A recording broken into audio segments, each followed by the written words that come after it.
Imagine a galaxy where hope is a disease and despair is the cure. In the rotting underbelly of the Imperium of Man, that idea isn't far from reality. Welcome to a world where Grandfather Nurgle the Chaos, god of plague and decay, extends a warm, slimy embrace to all those the Imperium has left to fester. In this cheery little tale, we'll explore how the Cult of Nurgle spreads its contagion across the Imperium like an ever-growing stain, one despairing soul and one oozing plague at a time. Grab your rebreather and an extra dose of cynicism. You're going to need both. 1. The perfect petri dish. Life in the Imperium. The Imperium of Man, in all its glory, is essentially one gigantic, shabby hospital waiting room, overcrowded, miserable, and riddled with infection. Trillions of human beings toil under cruel conditions. Hive city laborers coughing in polluted air, soldiers bleeding in trenches on forgotten moons, families crammed into rusting hab blocks where sanitation is a distant dream. Disease is as common as sunrise. Famine, war, and poverty form the holy trinity of daily life. Hope is scarce. Fear and resignation are plentiful. It's a society eternally on the brink of collapse, held together by dogmatic faith and the brute force of the imperial regime. The authorities preach that suffering is a virtue and that the emperor will reward the faithful after death. Comfort in life? Not part of the package. If you get sick, you'll be told to pray harder. If a plague sweeps your district, you might find the area cordoned off, and your pleas for aid answered only with the thunder of bolter fire as the Imperial forces purge the infection, along with you and your neighbors for good measure. In short, the Imperium provides a perfect breeding ground for chaos, a truth that the ruinous powers know all too well. Enter Nurgle, also known as the Plague Lord, the Fly Father, the Lord of Decay. In the cracks of the Imperium's facade, its mass graves, its pestilent slums, its overcrowded medici wards, Nurgle's infectious influence finds fertile soil. Wherever people are desperate, downtrodden, and terrified of the inevitable death that stalks them, the seeds of Nurgle's cult can take root. And in the grim darkness of the far future, that wherever is everywhere.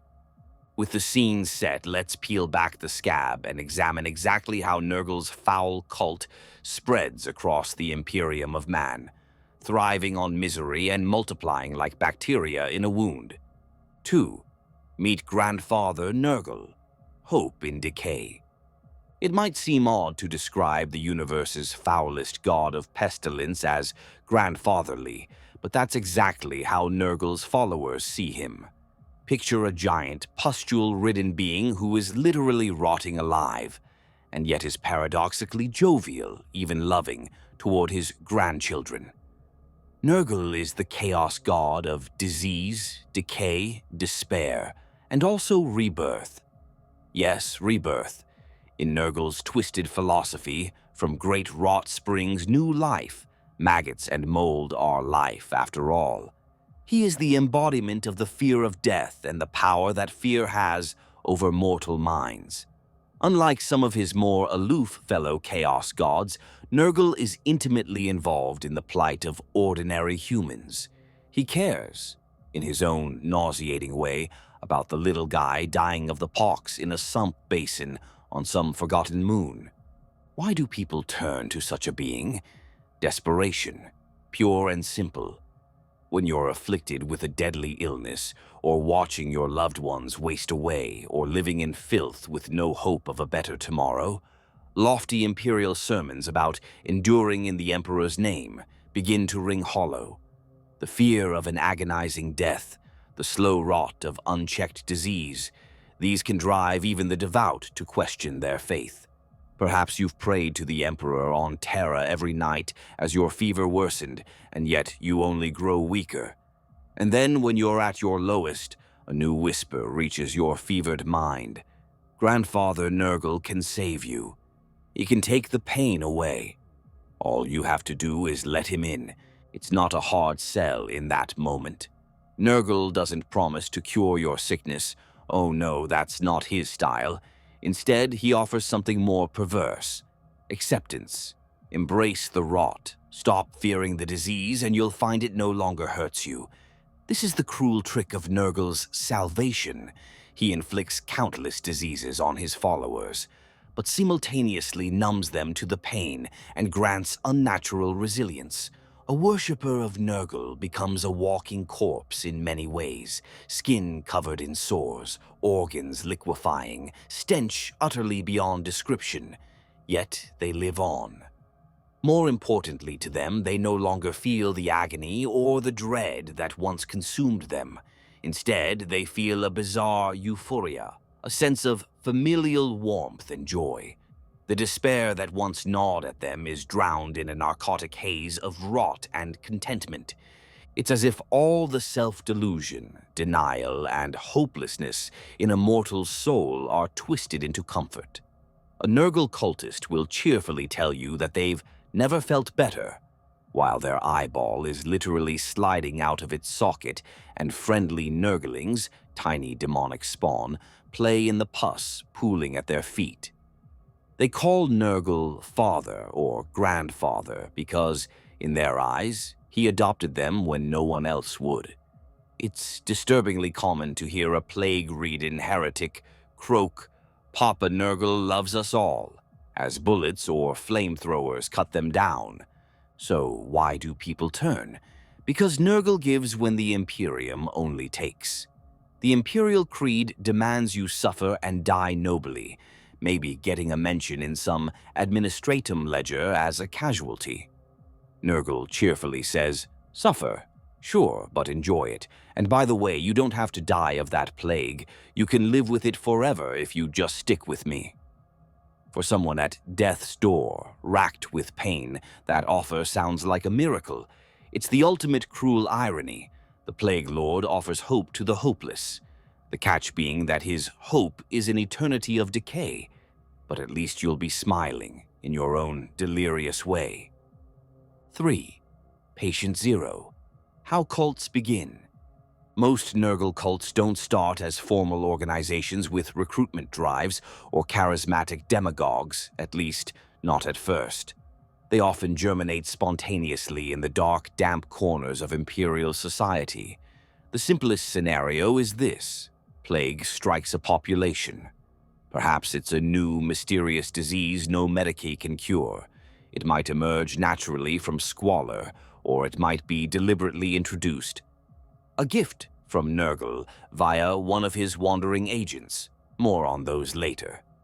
Either way, you suddenly have thousands of sick and dying people, scared and abandoned. Fear and despair hang in the air as thick as the plague fumes. At first, people pray to the Emperor for deliverance. They always do. It's all they've been taught. But Imperial prayers are usually answered with silence. The cardinal of the local ministorum might show up to deliver a rousing sermon about martyrdom and endurance, but he's not handing out medicine, and he's definitely not staying to personally nurse the afflicted. He'll be off to the next safe, clean hive spire as soon as the platitudes leave his lips. Resentment builds. The sick languish in quarantine camps or in their own bolted-shut homes, untreated and dying alone. Then comes the breaking point, that moment when a victim or a grieving family member says, either out loud or in their heart, "If the Emperor won't help us, maybe something else will." That tiny surrender, that spark of desperation is all it takes. The Chaos Gods are always listening for cracks in a mortal's faith. Nurgle hears. Perhaps that very night, the desperate soul experiences a vivid dream despite their fever. A dream of a jovial, monstrous figure stirring a cauldron, beckoning them with open, rotted arms. Or a voice gurgles in their mind, gentle and paternal, promising relief. It's no coincidence when, the next morning, that person's pain is miraculously gone. Sure, their skin has turned a nice shade of gangrenous green, and maybe they cough up a fly or two, but they feel stronger than they have in months. The disease that was killing them is now part of them, tamed and made almost symbiotic. That is Nurgle's bargain in action. This individual, our patient zero if you like, is now effectively the first cultist of Nurgle in that community. Immune to pain, immune, at least for now, to further harm from the plague, and filled with a grotesque gratitude to the entity that saved them, they become a zealous convert. And what do zealous converts do? They evangelize. With a newly toothy grin, some teeth might have fallen out, but never mind that, Patient Zero shuffles off to save others, spreading the good word of Grandfather Nurgle. But evangelism for Nurgle isn't done with pamphlets or holier-than-thou speeches. It's often done quite literally hand-to-hand. Picture our patient zero, perhaps a former factory worker or habwife, shambling back into the quarantine zone they were barred from leaving. Everyone else is still groaning in pain, but this one's strangely chipper. They kneel beside a dying neighbor and, with an unsettling tenderness, hold their hand or caress their face. Maybe they even give them a reassuring kiss on the brow. It's almost sweet, except that the touch all but guarantees the neighbor will soon receive Nurgle's gift as well. In the Cult of Nurgle, sharing is caring takes on a deadly literal meaning. Sometimes the spread is even less personal. In many cases, early cultists, knowingly or unknowingly, contaminate resources to spread sickness. Water supplies, food rations, ventilation systems in hive spires. All have been points of infection in documented cases of Nurglite cult activity. A single infected worker in a Promethium refinery can drop a few pieces of rotten flesh into the worker's drinking cistern, and bam, by week's end, the entire facility's staff is coughing up black mucus and begging for salvation. We've even heard of Nurgle cultists posing as good Samaritans, setting up little pop-up clinics in slum areas offering free vaccinations or immune boosters during a plague. Only the syringes are filled with tainted filth that ensures everyone inoculated joins the club of contagion. It's a particularly insidious trick. Victims think they're being cured, only to find the cure was the final push into Nurgle's arms. No matter the exact method, the pattern is the same. The disease spreads, physically and psychologically. For each new person caught in the plague who reaches that breaking point of despair and gives in, the cult gains another member. Some never consciously realize they've sworn themselves to Nurgle. They might just slip into a delirium and awaken as mindless plague zombies. More on those shambling horrors soon. But others do understand, at least partially. They feel Grandfather's presence, and they willingly start praising his name for the mercy he showed them. And so, in a dank basement or a quarantined hab block, a few infected souls begin to gather. They share their experiences, marveling that they no longer hurt, showing off ghastly wounds with pride. Look, I can see my own rib cage, and it doesn't even sting. They laugh, actually laugh, amidst the rot. What was once a group of despairing patients becomes the nucleus of a new Nurgle cult cell. No formal indoctrination needed. Their own suffering was the initiation ritual. 4. The contagion of faith and flesh. As the cult takes shape, two parallel contagions race one another. The spread of disease and the spread of belief. In Nurgle's case, these are virtually one and the same. Every cultist is a walking vector, after all. The cult's most powerful recruitment tool is the plague itself. It's hard to overstate this, unlike, say, a Tsinchi cult that grows by secret promises of knowledge, or a Slanesh cult that lures with pleasure. Nurgle's cult spreads biologically. Consider the zombie plague, also poetically called the curse of unbelief. This warp-born abomination is one of Nurgle's favorite toys. It doesn't spread by normal biology. Oh no, that would be too tame. This delightful bug can infect a person via despair. Yes, you read that right. If you lose all hope and give up on life, you're effectively inviting the zombie plague to dinner. In the grinding misery of the Imperium, plenty of folks fit that description. The disease kills them slowly and painfully. Fevers, organ failure, the works. And then, as soon as they die, it reanimates their corpses into gibbering, hungry undead. These plague zombies shamble around biting people, and one bite is enough to doom the victim to the same fate. You can see how this goes. Despair breeds infection. Infection breeds zombies. Zombies cause more despair. Have you ever watched your neighbors get torn apart by former loved ones? It's not great for morale. And thus more despair births yet more infection. It's a vicious cycle only Nurgle could love. At its height, a zombie plague is practically an instant cult of Nurgle in itself, albeit a mindless one.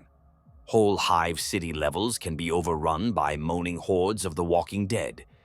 Imperial authorities have a lovely protocol for such occasions. Burn everything. Propaganda Vox speakers blare. Attention citizens, beware the zombie plague. All deceased must be burned within 6 minutes of death to prevent reanimation. 6 minutes? If Grandma passes in her sleep, you better chuck her body in an incinerator before you finish mourning, or she might get up and try to eat you. That's everyday life when Nurgle comes to town. While zombies themselves aren't exactly organizing prayer meetings or praising Nurgle, they're a bit too preoccupied with the whole gnaw flesh imperative. The effect they have on survivors is key. Sheer terror and hopelessness set in as people witness an undead apocalypse. Those who don't succumb to bites might succumb to despair, which, cruelly, could make them fertile soil for other Nurgle infections, or tempt them to consciously call out for any power to save them. Picture an Imperial citizen barricaded in their hab, hearing the scratching of zombie nails outside, whispering a desperate plea. "Emperor, save me. Someone save me." And guess who answers the call when the Emperor's busy on his golden throne? A jovial voice whispering promises of safety from the horrors outside, if only you open the door and let him in. Next thing you know, the door opens and out comes a newly enlightened cultist, ready to meet the zombies with open arms and join Nurgle's happy family. It's darkly poetic. Those who utterly lose hope in the Imperium become Nurgle's playthings one way or another. Not all Nurgle plagues create literal zombies. There are countless diseases in his arsenal, some mundane in symptoms, some nightmare fuel. The so-called Nurgle's rot is perhaps the most infamous. It's a supernatural disease that combines the worst symptoms imaginable, a concoction of every plague known to man, and then some. Victims of Nurgle's rot wither over a course of days or weeks, becoming bloated, rotting corpses in progress, until mercifully they die. But merciful isn't in Nurgle's vocabulary. Upon death, the victim's soul is claimed by Nurgle and reborn as a new plague-bearer demon in his realm. Yes, the poor sap literally becomes a demon of Nurgle after death. Talk about a conversion experience. Understandably, the Inquisition doesn't take kindly to even a rumor of Nurgle's rot showing up. They have, on multiple occasions, responded with the nuclear option, declaring exterminatus on an entire planet at the mere confirmation that Nurgle's rot is present. Killing billions to snuff out one plague, the Imperium's version of aggressive medical intervention. It's the equivalent of burning down a city because one house has termites. The cruel comedy, of course, is that mass death by exterminatus only feeds the Chaos Gods in other ways. But the Imperium's not known for its subtlety or foresight.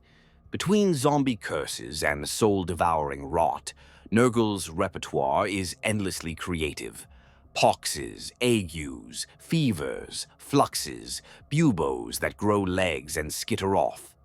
If you can imagine a disease, Nurgle has crafted a more disgusting version of it, brewed in his cosmic cauldron, with a little help from his captive goddess of healing. Yes, he actually keeps the Eldar goddess of life, Isha, as a lab rat to test new plagues on. Truly a lovely fellow. Each plague is a tool to weaken a population's body and spirit, softening them up for conversion. When an entire city is burning with fever and fear, Nurgle's hand is at work stirring the pot. 5. Gathering in the shadows. Cults take shape. So far, we've been talking about mostly the unintentional side of things, people stumbling into Nurgle's grasp out of despair. But what about the more organized side of the cult? Yes, at some point, as the infection spreads, those who have embraced Nurgle often form a more structured cult, or as structured as Nurgle's easygoing philosophy ever gets. They start recognizing each other, not hard when you all share similar boils and that signature smell of week-old carcass. They may start meeting intentionally, not just by chance.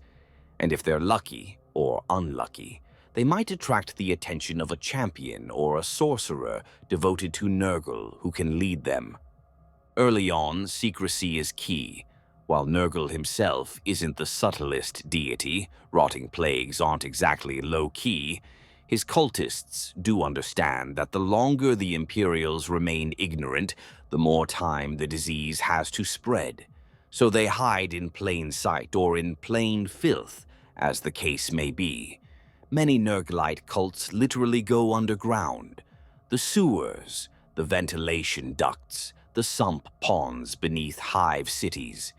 These are natural havens for disease and decay, places even the dutiful Adeptus Arbites, Imperial law enforcement, hesitate to wade into.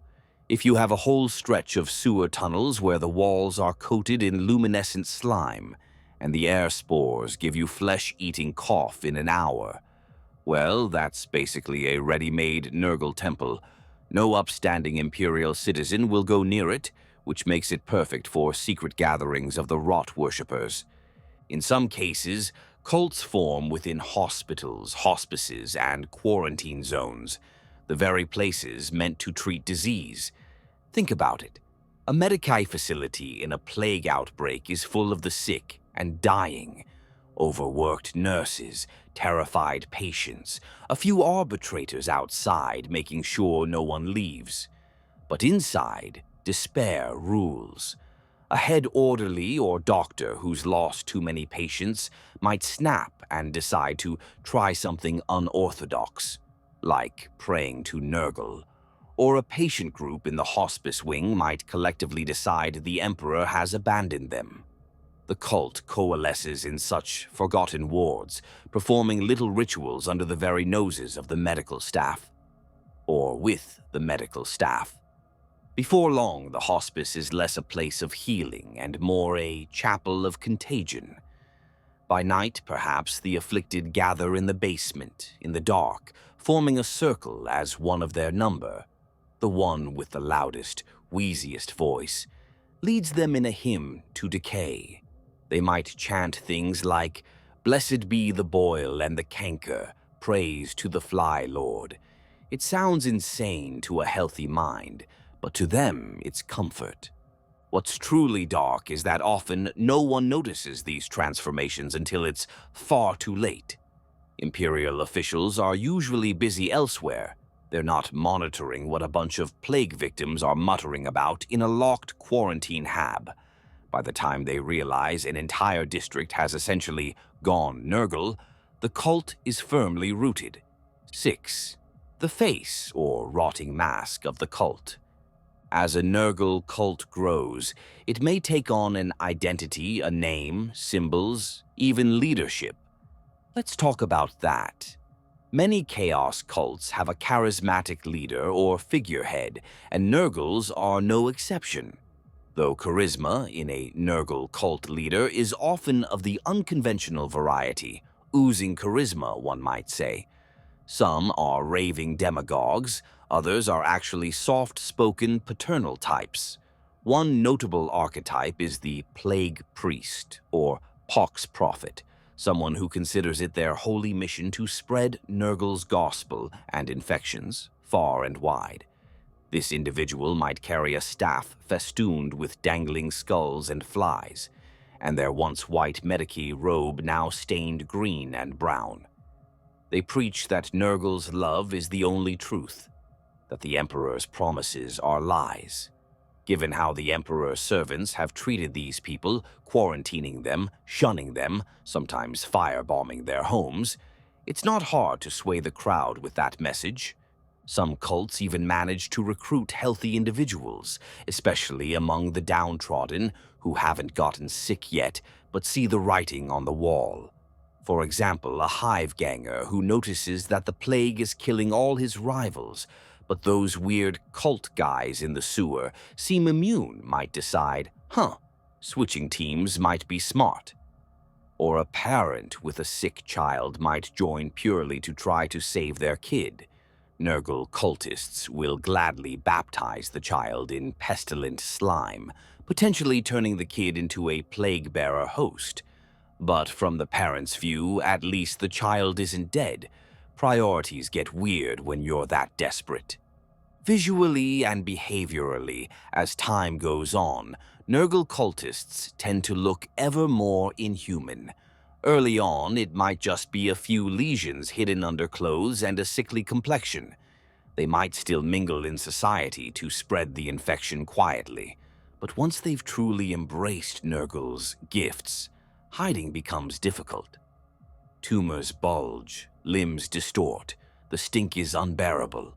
Many cultists stop even trying to pass as normal and instead revel openly in their hideous form when among their brethren. They decorate their bodies with Nurgle's symbol, 3 circles in a triangle, reminiscent of a fly or buboes, sometimes carved or branded right into their necrotic flesh. If they still wear clothing or armor, it's often draped in pale green, brown, or rusty orange hues of decay. And always there are flies buzzing around them, or in their pockets, like beloved pets. One might think these walking plague bags would be miserable, but in fact they are often giddily happy in their own sick way.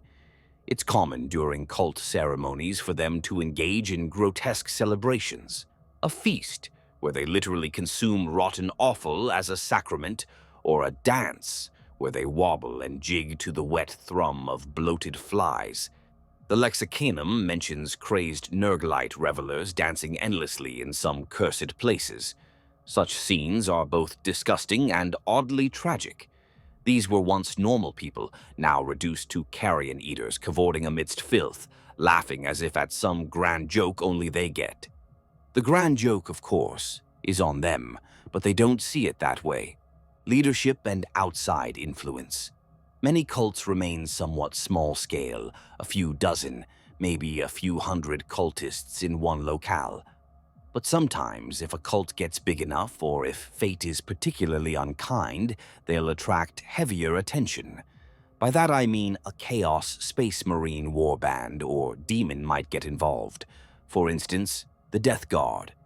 Nurgle's dedicated Space Marine legion of traitors love nothing more than finding a budding cult on a world. They may have planted the seeds themselves via sorcerers, spreading new diseases. Famous Death Guard like Typhus, the Herald of Nurgle, literally roam the stars, deliberately seeding worlds with contagion. If a world's population is sufficiently softened by plague and civil unrest, the Death Guard might descend in force to turn a mere cult outbreak into a full-blown planetary war of corruption. Even without Astarte's involvement, a cult that has festered long enough might try to bring forth demonic help on their own. There are accounts of cult magi performing rituals at the height of a plague. Imagine a congregation of hundreds of plague victims in the grand cathedral of a city, the healthy priests having long since fled or been killed. Under the greenish glow of pus-filled candles, they sacrifice a few healthy captives, got to add some blood to please Khorne's onlooking, jealous gaze. But just a token amount. This is Nurgle's show, after all. They chant, they ring bells made of cracked bone, they call out to Nurgle, and with a tearing of reality and a waft of indescribable stench, a great unclean one, Nurgle's greater demon, heaves its gargantuan, warty form into real space. Now the cult's little party has a guest of honor, an almost comically jovial demon that resembles a mountain of sludge given life, wheezing laughter and ready to hug the entire city to death. If things reach that stage, the cult isn't in the shadows any longer. It's running the show. The planet is in deep, deep trouble. 7. The plague goes galactic. While many cults burn out or get stamped out locally, Nurgle's corruption often doesn't stay confined to one unlucky hab block. Thanks to the marvels of interstellar travel and human negligence, plagues can hitch rides between worlds. The Imperium's vast merchant and transport fleet, the pilgrim ships carrying millions to Holy Terra, the Black Ships, the Astra Militarum troop conveyances, all are potential vectors for spreading Nurgle's gifts far and wide. Picture a scenario: a single Nurgle cultist, let's call him Traveling Terry, has to flee his planet because the Inquisition showed up to purge the cult. Terry, being an enterprising fellow with a trench coat big enough to hide his more egregious tentacles, buys passage on a warp freighter heading to the next sector. He might have to bribe the port officials or slip in with a mass of refugees. Unbeknownst to anyone, his body is a breeding ground of infection. Maybe he carries one of Nurgle's slow-burn plagues that doesn't show symptoms immediately. During the voyage, some people notice an odd smell around Terry, but in the grimy confines of a void ship, who isn't a bit smelly? By the time the ship docks at its destination, dozens of passengers and crew are incubating a nice new plague strain they caught from our friend. They disembark across multiple cities. A week later, those ports of call are suddenly dealing with mysterious outbreaks. And off we go again. Interplanetary traffic ensures contagious diseases are carried from world to world by the ignorant, the willful, and the strong. The Imperium's own networks become the arteries through which Nurgle's contagion flows. It's darkly humorous. The bureaucracy will scrutinize travelers for heretical pamphlets or mutant deformities. But a little cough? Hardly a reason to ground a ship, until that cough becomes a system-wide pandemic. War is another great vehicle. The Imperial Guard, Astra Militarum, trudges from battle zone to battle zone, often packed in tight transport ships with poor hygiene. A plague that starts in one regiment can wipe out half the soldiers by the time they warp travel to reinforce another front, potentially introducing the sickness to a whole new war zone and planet. The Chaos Gods love this, by the way. During the infamous 14th Black Crusade, and many others, Death Guard sorcerers strategically unleashed plagues right as conflicts peaked. One moment, the Imperial defense lines are holding. The next, men are collapsing at their posts as Nurgle's pox riddles their bodies. On some worlds near warp rifts or the Great Rift, the massive galaxy-wide tear in reality that happened recently, entirely new diseases have emerged that laugh at the laws of nature. They spread via nightmares, or via the psychic malaise of despair itself. How do you even quarantine a bad dream? The Imperium's answer: you don't. You just burn the bodies in the morning and carry on, hoping it doesn't spread further. It's a losing game. 8. Infiltration and treachery. Not all Nurgle cults are made up solely of the poor, sick masses. Some are a bit more elitist in origin. There have been high-profile cases of Nurgle worship among Imperial officials, nobles, even Adeptus members. Their reasons can vary. Perhaps a planetary governor contracts a degenerative illness. Too much life-extending Juvenat treatment gone wrong, maybe, and terrified of his impending mortality, he secretly bargains with Nurgle for a stay of execution. He might outwardly appear fine spry, even, while in truth his body is a maggot-ridden shell animated by Nurgle's will. He'll hide the truth with concealing clothes and perhaps a touch of warp glamour to mask the smell. Under his rule, policies change subtly. The Medicaid funding gets slashed. Can't have those pesky doctors curing things Nurgle wants to spread. The city's sewers mysteriously stop being maintained. Gee, wonder why he'd want stagnant filth down there. Bit by bit, he engineers an environment where disease will thrive. By the time his subjects realize something is wrong, half the population is vomiting bile, and the governor's mansion has become a grotesque shrine where he communes with a minor demon for further instructions. Another case, consider the Cult of Amber on the world of Unctious, which managed to endure for millennia in secret. This cult believed in stagnation. They thought the Imperium's pace of progress, which is laughable slow to begin with, was still too fast. They infiltrated the planet's highest ranks. Politicians, PDF officers, bureaucrats, all committed to keeping their society frozen, unchanging, a perfect stagnant pool for Nurgle. Their slogan could have been "Make our planet great again" by never changing anything. Through their influence, innovation was stifled, infrastructure decayed, accidentally on purpose, and the world became beautifully decrepit over centuries.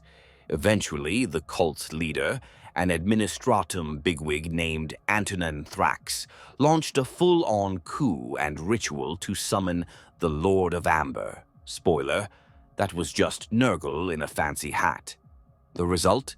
Nurgle's power manifested, and the entire planet's population was reduced to piles of bones within moments.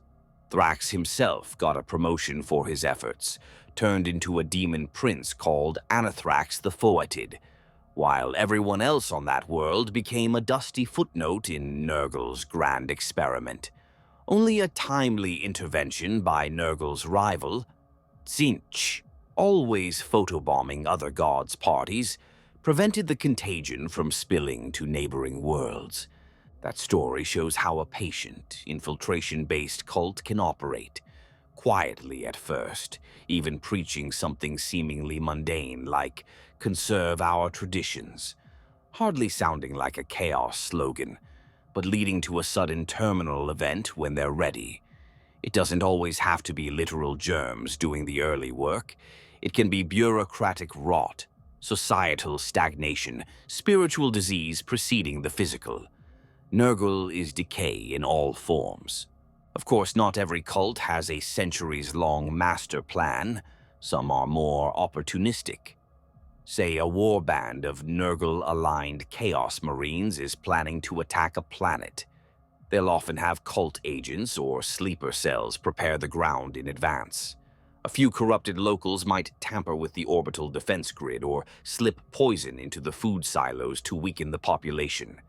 They may even deliberately infect themselves with something vile and then let themselves be captured by Imperial authorities, who unwittingly throw them in a holding area with others, where the plague can start to spread behind the lines. By the time the main invasion hits, the defenders might be contending with fever and hallucinations, their last guns slipping from sweat-soaked hands. A delightful advantage from the Plague Lord's perspective. 9. Discovery and outbreak. Sooner or later, most Nurgle cults get discovered by the authorities, usually because by that point, things have spiraled into a full-blown crisis that can no longer be ignored. Hard to hide a few thousand people chanting to dark giz while a million others scream in pain from the latest super plague. When that moment comes, the cult often drops any pretense and goes loud.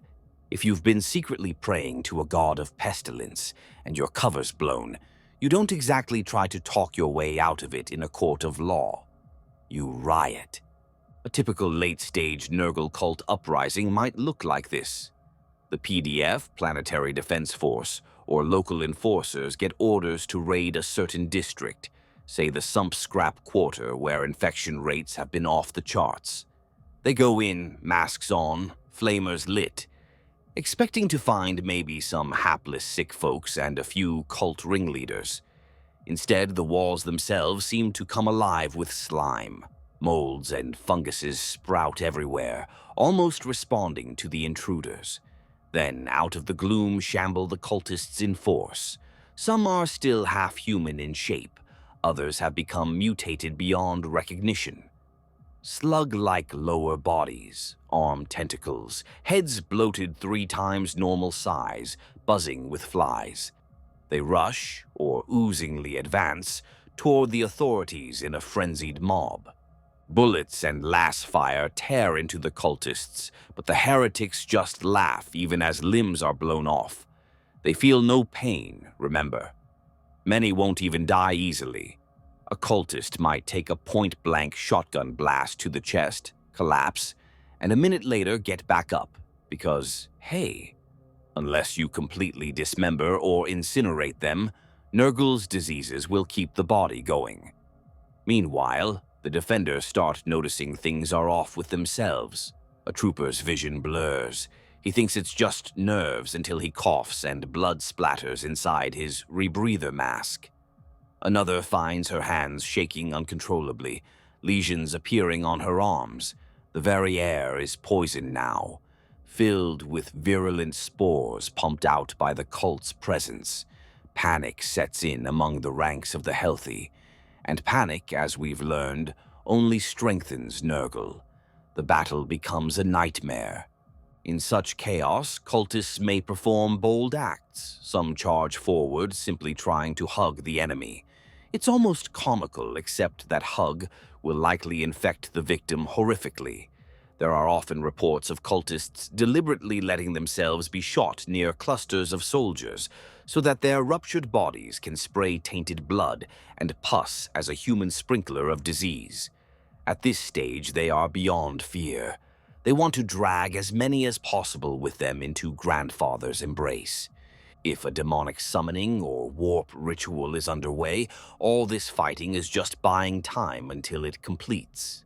If they manage to summon Nurgle's lesser demons, you'll suddenly see Nurglings, mischievous little pustule gremlins swarming the feet of the cultists, or plague-bearers, gaunt, one-eyed demons plodding alongside the human cultists as if they were long-lost cousins.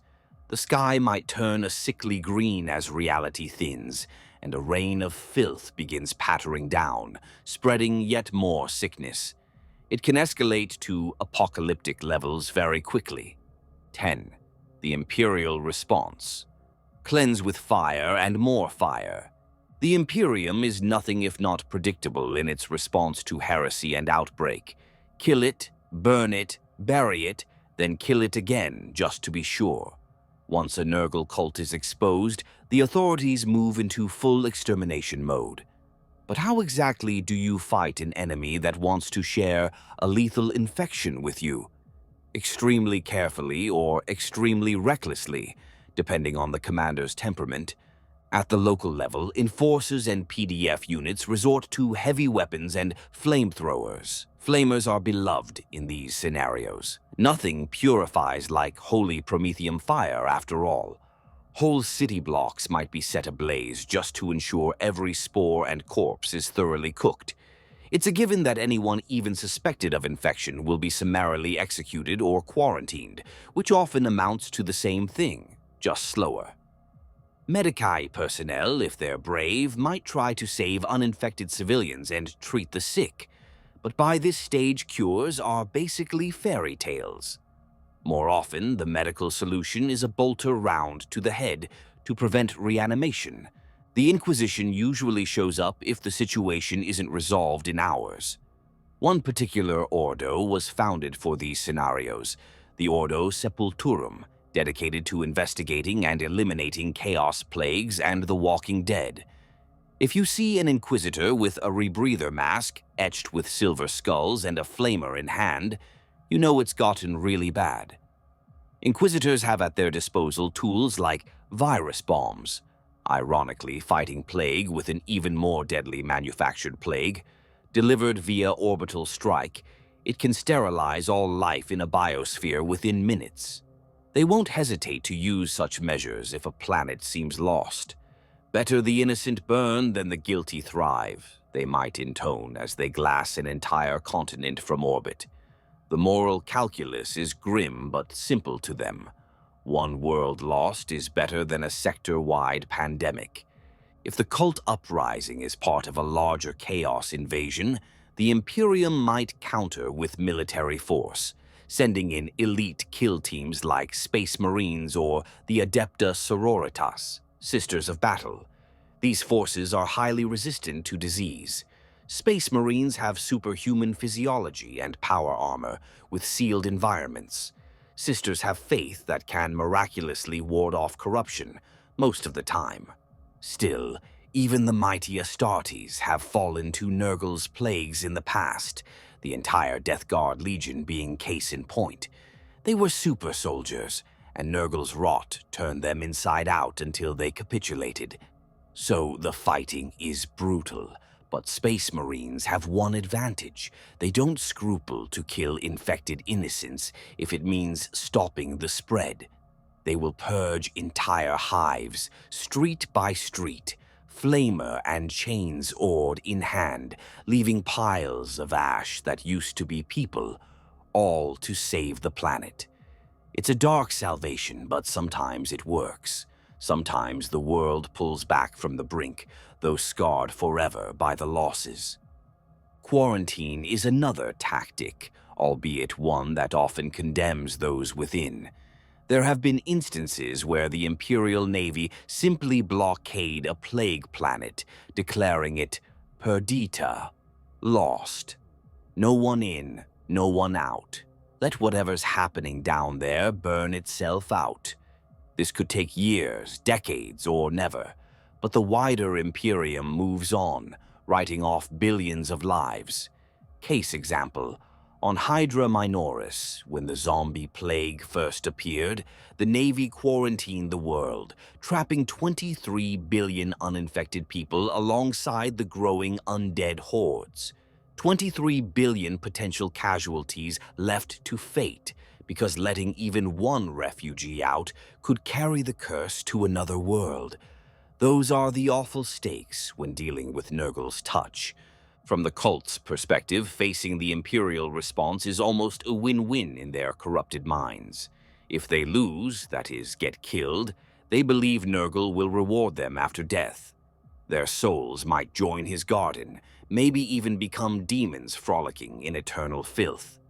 If they win and manage to overthrow Imperial control, they get to enjoy their plague-ridden paradise a while longer and possibly export it further. And even if the Imperium resorts to exterminatus and wipes out everyone, well, that's still a whole lot of death and decay, which feeds chaos and pleases Nurgle mightily. It's grim to say, but by the time a cult is in open rebellion, there are few happy endings available. 11. Aftermath and persistence. Suppose the cult and the outbreak are eventually crushed. What then? The survivors, if any, emerge into a world utterly changed. Perhaps 90% of the population is dead or dying. Cities might lie silent but for the buzzing of flies on mountains of corpses. The air could be toxic for years from the fumes of decay.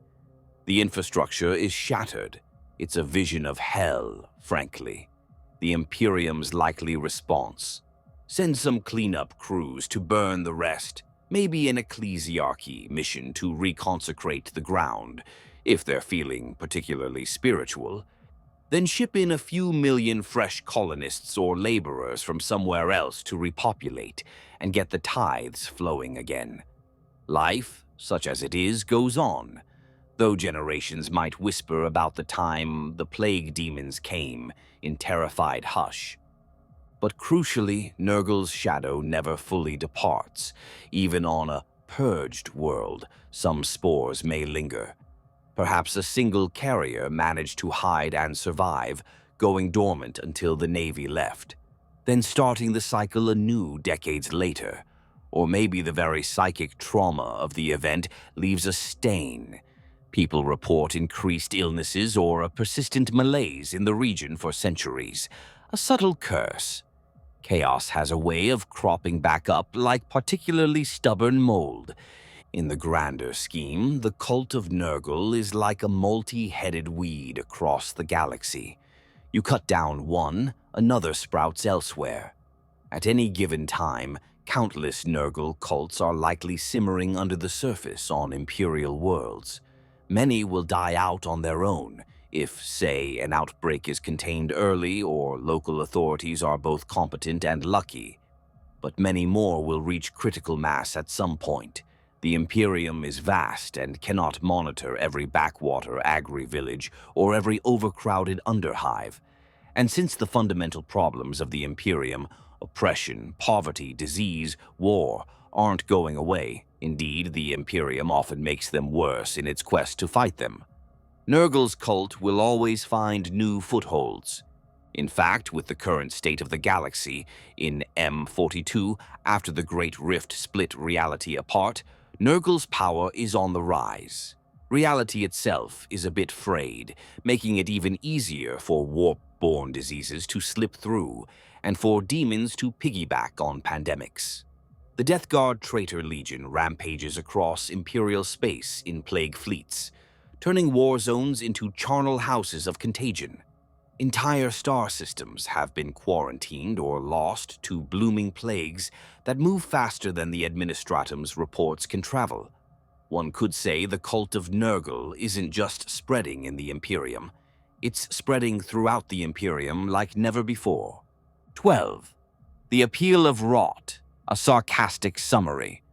Let's take a step back and appreciate the situation with a bit of dry humor. As dry as one can be while talking about moist, wet plagues. Why is it, fundamentally, that the Cult of Nurgle spreads so well in the Imperium? Because the Imperium creates the perfect conditions for it, and then acts surprised when it bites them. It's like watching someone continually dump garbage behind their house and then scream in horror when rats show up. The Imperium dumps literal and metaphorical garbage everywhere. Draconian policies that keep most of the population in squalor, an uncaring approach to humanitarian issues, and a refusal to address systemic problems, since suffering is just the Emperor testing you, citizen. People are taught to fear death terribly, because if you die with even a sliver of doubt, you might doom your soul quite the stress to live under, and simultaneously they're given next to no quality of life. Nurgle's essentially thinking, well, if you're going to treat your people like human compost, I might as well grow some lovely cults in that mulch. And grow they do. The Cult of Nurgle, in a perverse way, offers the galaxy's most downtrodden something the Imperium often fails to provide. Solace. Twisted, deadly solace, but solace nonetheless. It provides community. We're all rotting together, friend. It provides an explanation for their suffering. Grandfather is testing us, gifting us. And it even provides a kind of grotesque joy. Let's laugh as our flesh falls off, for we are beyond pain. In the theater of dark absurdity that is Warhammer 40k, the Cult of Nurgle is tragically understandable. 13. Conclusion. Inevitability of decay. In the end, the spread of Nurgle's cult in the Imperium is as inevitable as entropy itself. As long as billions live in fear and misery, as long as every human heart harbors the unspoken dread of illness and death, Nurgle will have a foot in the door, or rather a rot in the wound. The Cult of Nurgle is not an external invader, but a symptom of the Imperium's own decay. It is the shadow cast by the heart of mankind, which knows that all things, empires, bodies, faith, eventually crumble to dust and mold. Grandfather Nurgle, with a malign twinkle in his rheumy eye, simply helps the process along. From the hives of Necromunda to the spires of sacred Terra herself, no world is truly safe from the creeping scourge. It slithers through the pipes, wafts on the air, hides in a hopeful prayer turned to despair. It only takes one moment of surrender, one lost soul crying out for any help, and Nurgle will come, bearing his gifts. And so, with a rueful smile, and perhaps a cautious squirt of hand sanitizer, we conclude, in the grim darkness of the far future, there is no escape from decay. The cult of Nurgle will spread and fester so long as life itself endures. Because to live is to suffer is to fear, and in fear lies the seed of corruption. The Imperium of Man may fight this truth with flame and faith, but entropy is patient, and rot always finds a way. In the end, every fortress of man becomes a tomb, and every idol of hope eventually rusts. The Cult of Nurgle is simply there to cheer along the process, spreading its corruption with a joyous, pus-filled laugh. In the silent aftermath, when all the prayers have faltered and only the flies bear witness, one truth remains. Decay claims all, and Grandfather Nurgle will be waiting with open arms.